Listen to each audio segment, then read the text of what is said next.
Бул өзгөчө аялдарга тиешелүү хайыз нифастан таза болуу.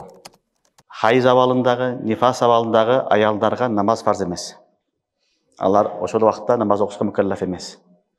Хайыздан, нифастан таза болгондон кийин окуйт. Ага чейин аларга намаз окуганга мукаллаф эмес. Бул 4-чү фарз, бул шарт, бул өзгөчө аялдарга тиешелүү. 5-чи шарт намазды мажып кылат вакыт. Вакыттын кирүүсү дагы шарт. Эгер вакыт кирбей калган болсо, ага дагы намаз каза болбойт. Мисалы, бир адам кафир эди. Кафир болуп мусулман болду. Мусулман болгондон кийин бир вакыт табылды ага, бир тахриме Аллаху акбар дегенге чейин вакыт бар эле, пешин масал намазы, кийин өтүп кетти.